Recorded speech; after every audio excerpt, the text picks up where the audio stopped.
Welcome to Movie Slice. Quick, fun recaps of your favorite movies. Sharp, funny, and to the point. Hit subscribe and get your perfect slice of cinema. The series Z Nation begins, where there is a virus suddenly appeared and infected all humans on Earth. This virus turns people into zombies. In simple terms, we are all currently infected with it. This means that if someone is exposed, they turn into a zombie. If someone dies, they also turn into a zombie. After that, the events begin, which take place 3 years after the spread of zombies. We see that there is a prison where 2 army personnel are currently present, the most important of whom is Officer Hammond. They are currently escaping from a large group of zombies. After locking them up, Hammond receives a call from a soldier named Simon, stationed at a military outpost called Northern Light, located in the Arctic. The important thing is that Simon tells Hammond to go upstairs immediately and take Dr. Murch and leave, because the area is overrun with zombies. There is a helicopter coming now to land on the roof and take them to a lab in California. Hammond goes to Dr. Murch amidst dozens of zombies. He locks the door as he enters her room and discovers that she is conducting experiments in the room with a few assistants on 3 prisoners to develop a vaccine for the zombies. Hammond tells her they need to leave immediately, but she is very close to finishing the vaccine and wants to test it first. He waits with her, locks the door, and they test the vaccine on the first 2 prisoners. Unfortunately, both of them turn into zombies and die. Then they reach the last prisoner. They administer the vaccine but don't wait to see the result because the helicopter has arrived on the roof, and at the same time, zombies invade the area. Hammond takes Dr. Murch, leaves the prisoner, and heads to the helicopter. Murch insists that the last prisoner did not turn into a zombie until they left, which means the vaccine worked and they need to help the prisoner. Hammond lets her board the helicopter while he goes back down to the prisoner. At first, Hammond encounters a large number of zombies. Even his colleague, who was in the area earlier, has turned into a zombie. Eventually, Hammond reaches the prisoner, but unfortunately, the zombies have already reached him too. They attack him viciously. The prisoner is named Murphy. Meanwhile, Simon at the outpost is approached by his commander, who tells him to shut everything down and leave, because all similar outposts have been destroyed. They are now taking a helicopter to escape to another military base. Simon quickly shuts everything down, but he is delayed because he is talking to Hammond. In the end, the others leave without him in the helicopter, but unfortunately, it crashes and explodes. Simon assumed that the pilot had turned into a zombie, causing the crash. Now Simon is left alone at the military outpost. We move to another place, where we meet someone named Roberta Warren, at a camp called Blue Sky Camp. She manages the camp, by the way. This camp is a place where a group of surviving humans live together. You could call it a community. The leader of this community, alongside Warren, is a man named Garnett. Warren and Garnett served together in the National Guard before the end of the world, making them very strong and capable. One night, while Garnett was on watch, he called Warren and told her to come quickly because 2 people were approaching from the sea in a small boat. She went to him quickly and found that the 2 were Hammond and Murphy. Hammond explained that he had met someone on the way who told him about a group of National Guard members, referring to Warren and Garnett, running a camp to help people. So he came here because he needed help for himself and his friend Murphy with their mission. Warren and Garnett took them into the camp and asked about their mission. Hammond explained that Murphy had been bitten 8 times by zombies, but neither died nor turned into one. This was because, before being bitten, Dr. Murch had given him a vaccine she had been working on. She is now in California, and Hammond's mission is to take Murphy there, so she can use his blood to create a vaccine for the entire world. Warren and Garnett were shocked and didn't believe it at first. Hammond showed them Murphy's bite marks, proving he was still fine. At that moment, they believed him and decided to help. However, they told him they had many people in the camp who needed them, so they would take them by car to the nearest place with a vehicle, and from there they would continue on their own. Everyone agreed, and they set off together. Meanwhile, we are introduced to Addie and her fiancé. There was a large group of zombies enter the camp and killed all the people inside. They were sad because of their friends who died. After some time, they went to a secondary school because it is supposed to have an underground shelter. They found everything destroyed, and there was nothing left. They fled and began searching for anything useful. They found a child who was still alive was in the car with his mother, who had died. They took Garnett and Warren and decided to protect him with them, knowing that he must have been there with his mother in the car. But surely she must have been involved in the incident and died immediately, leaving him there in his place. Behind the school, Eddie, Mac and Doc were also searching like Warren and Garnett. They came across a cage surrounded by zombies, so they quickly got rid of them, and found inside the cage a woman named Cassandra. She was wearing strange clothes and sitting inside the cage, locked in. They freed her and took her to Hammond to learn her story. Hammond wanted to know what exactly she had done to end up locked in like that. She told him she had locked herself in because the place was full of zombies, and she couldn't escape. She thought she might find help, but she didn't. Hammond didn't believe her word, but he didn't get a chance to ask much, because Warren warned everyone that zombies were approaching a few meters away. Hammond quickly ordered everyone to go out and gather supplies from anywhere they could find. Garnett was to stay with Murphy and the child to protect them. Indeed, everyone went out and began searching, but suddenly, a zombie grabbed someone and was about to bite them. Fortunately, someone from afar with a sniper rifle finished it off and disappeared. Meanwhile, Garnett, while protecting the child and Murphy, encountered some zombies emerging from the place. He started fighting them fiercely with all his strength. Hearing the commotion, Warren and Hammond came to his aid and finished them off. Hammond took Murphy and went outside, while Garnett and Warren were about to take the child out too. Unfortunately, the child had died and turned into a zombie because apparently, one of the zombies had reached and bitten him. Warren and Garnett quickly left the place and locked the door. At this point, everyone had had enough of the place and wanted to leave, but Warren and Garnett insisted they wouldn't leave until they killed the child, as it was cruel to leave him like that. Hammond told them to take care of Murphy while he went in alone to deal with the child. This child, after turning into a zombie, became like a demon. Suddenly, Hammond encountered another zombie with him, and they completely overpowered him and devoured him. Afterward, everyone entered to find Hammond in that state. They killed him and all the zombies after Hammond's death. Murphy wanted to leave and abandon the mission. Everyone was ready to do so, but suddenly, Hammond's radio began transmitting. They rushed to get it, and found that the one trying to communicate was Simon. As soon as Simon spoke, he learned that Hammond had died. He asked to speak to someone in charge, so they gave the radio to Garnett. He learned that Garnett was from the National Guard. Simon gave official orders to take Murphy and deliver him to California at any cost. Before he could finish his words, the connection was cut because the radio battery had run out. Garnett decided to continue the mission. He took Murphy and the group and set off. On their way, they saw the sniper who had helped earlier. His name was Tank. They took him along as he was alone, and had no group. Meanwhile, Simon, after losing contact with Garnett, sat alone, unable to do anything. Although he tried to communicate several times with Warren, Garnett, and the others, he received no response, not from them or anyone on the planet. This almost drove him crazy, thinking everyone had died. But suddenly, he saw on a surveillance camera someone walking past the station with dogs. He grabbed his gun and went outside to see who it was. He found a man being pulled on a sled by the dogs, but the man had died from the cold. Only one dog was still alive but was on the verge of death from the cold. Simon was overjoyed and brought the dog inside, warming it, feeding it, and giving it water. He was thrilled as he was alone in a massive station surrounded by kilometers of snow. But unfortunately, his joy turned to despair when he foolishly left the station door open. One of the dogs that had died outside from the cold turned into a zombie and entered the station. Simon grabbed his gun and tried to kill it, but realized he was out of bullets. He quickly climbed into a crane in the station and hid there,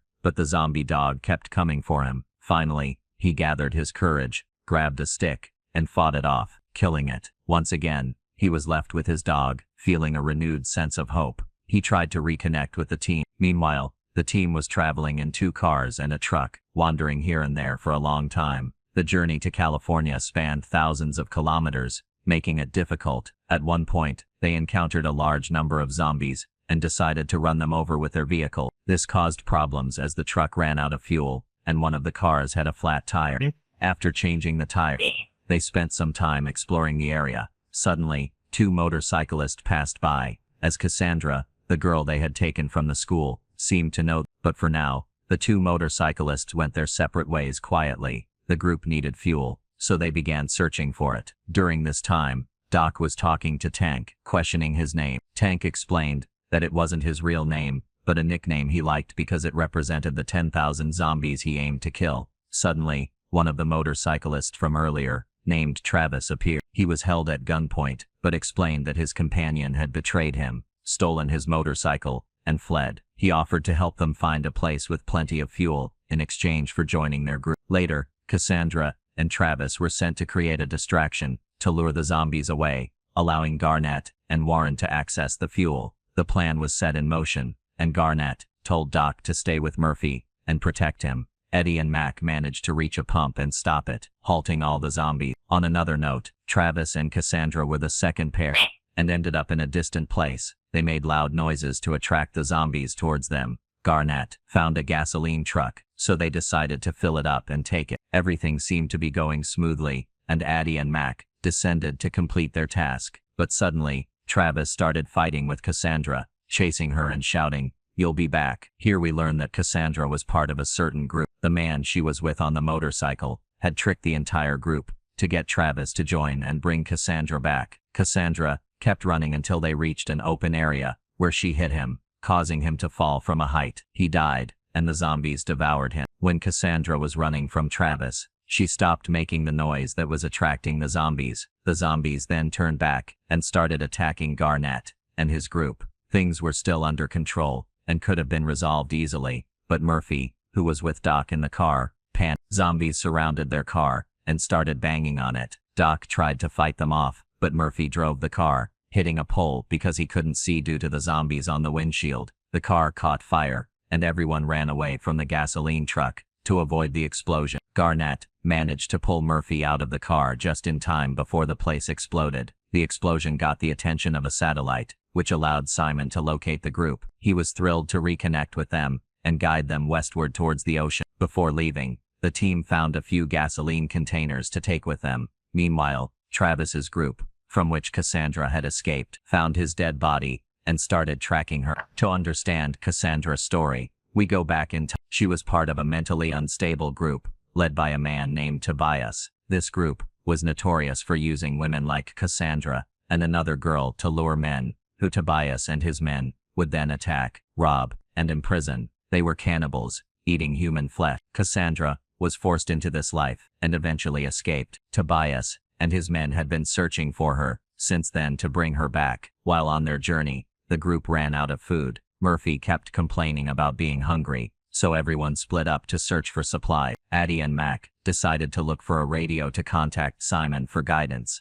They found one in a police car, and while Addie was talking to Simon, Mac encountered some zombies. Simon was about to share a good location for supplies when Tobias's group captured Addie. Mac returned to find Addie missing. Simon, still on the line, informed Mac about her abduction. The group regrouped and reviewed surveillance footage showing Addie being kidnapped. Cassandra finally confessed that she knew Tobias and his group, revealing their dark history of cannibalism. The group decided to rescue Addie, with Cassandra leading them to Tobias's location. Meanwhile, Addie was being prepped to replace Cassandra in Tobias's group. She discovered their gruesome practices, including keeping people alive to harvest their flesh. Tobias tried to force her to eat human meat, but she refused. At this point, Garnett and the group arrived at Tobias's camp. They threatened Tobias, claiming to have a sniper ready to attack. Tobias revealed they had machine guns, escalating the tension. Eventually, a trade was negotiated. Addie for Cassandra. Despite Garnett's objections, Cassandra insisted on the trade to save everyone else. After the exchange, Addie urged the group to rescue Cassandra, warning them of the dangers she faced. They devised a plan with Simon's help, using loud music to attract zombies to Tobias's camp. Doc entered the camp, pretending to be a customer, asking for Cassandra. He managed to free her and escape, while the rest of the group stormed the camp with the zombie. And that's it. They got Cassandra and Doc with everyone and left. The rest, and Tobias, the zombie, finished them off. They all continued their way to California, in this wild, scary, and strange world, still not knowing what else awaits. After all this exhaustion on the roads, they decided to finally rest. So they settled in an empty but somewhat comfortable house, and everyone started chatting with each other.